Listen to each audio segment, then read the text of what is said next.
Now in the last video, I talked all about the document object, and in this video, I'm going to show you how you can use that document object to select elements based on their ID and their class. So let's just create a few elements inside of our page. We'll say we want to add div, and it's just going to say this is an ID element, because we're just going to give it an ID, which in our case is just going to say div ID, just like that. Now let's create another div, and this one is going to say this is a class element, and we're going to give this a class of div class, just so we can really know exactly what's going on inside of our code.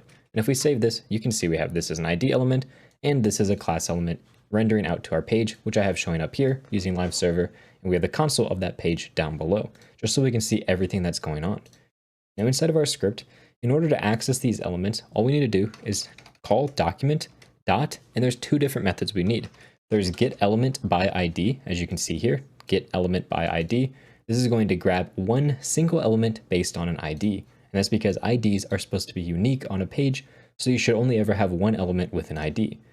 And all you do in here is you pass in the ID you want. In our case, div-id is the ID right here. So now if we save this and just log out this element, we'll say console.log the result of this, we're going to get out printed to our screen the exact div that has the ID div ID. And you can see when I hover this up here in the top of my page, it actually highlights the div that I have currently hovering in my console down here. It's a really useful feature inside of the dev tools of Chrome. And to break down this a little bit further, all we're doing is we're taking the object document, we're calling the function get element by ID on that object, and we're passing it in the string div ID, which is the ID of the element we want to select. If we, for example, pass it an ID that doesn't exist, you see we just get null being printed out because it couldn't find anything with that ID.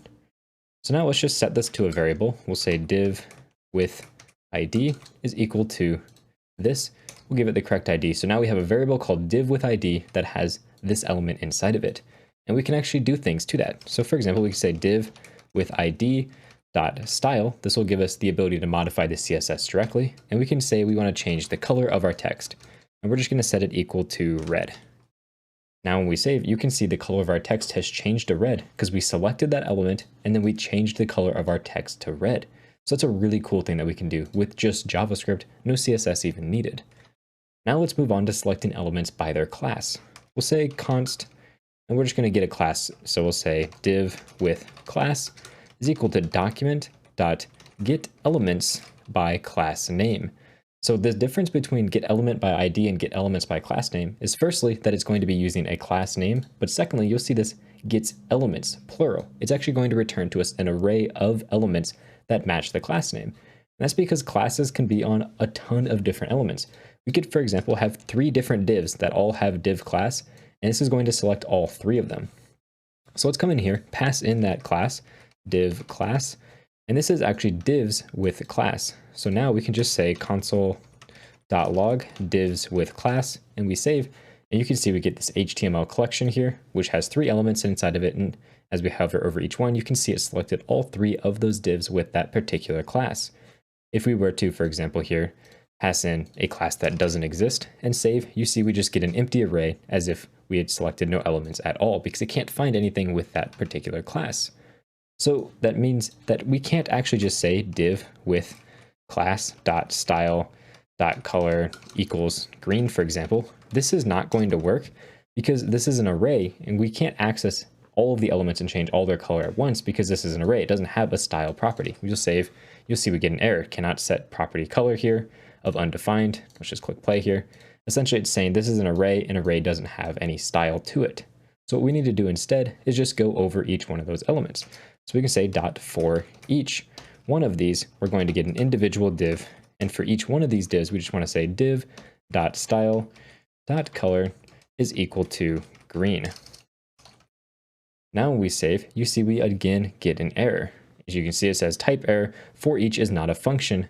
And you may be wondering, that's kind of weird. If you remember back previously, we said that for each is a method on arrays. But this list that you get returned from get elements by class name is technically not an array. It's an HTML collection, which is slightly different. And we need to convert that to an array. And in order to do that, all we need to do is say capital array. This is like the array object itself. And we can just say dot from. This is a method that allows us to create an array from something else that is similar to an array. So we could say divs with class. So it's going to convert this not array to an actual array. And let's just set this here to a new object. We'll say divs with class array is equal to this. So now we've converted this divs with class, which is an HTML collection, which is like an array, but not quite the same. We've converted it to an actual array. And now if we use this variable down here, it has access to this for each method. And now if we save, you can see each one of those has been changed to the color of green. Also, what we could do instead of converting this to an array, if we wanted to just change one of the elements, we could just come in here and say divs with class, which is our HTML collection. We could get the first element just like you would with an array, and then we could say .style.color equals green. If we just get rid of this code here and this code here, you'll see it now just styles our first element green. We could style, for example, our second element to green, or we could style our third element to green if we wanted to get one just individual element at a time. The important thing to note though about this get elements by class name is it's technically not an array. It's just very similar. It just doesn't have all the nice features of an array, which is why many times what I'll do if I just go back here is convert them to an array by using array.from and then passing that in so we have an array to use all these nice array methods like for each, map, select, sum, whatever it is.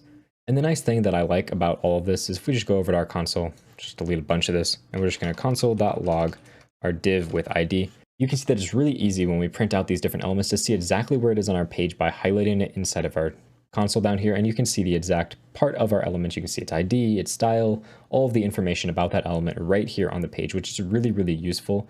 And I love this feature about JavaScript and the developer tools inside of Chrome. Now, in the next video, I'm going to be talking about another way you can select elements inside of JavaScript, and that's by using query selectors, which are what I find myself using 99% of the time for selecting elements, so I can't wait to see you in that next video.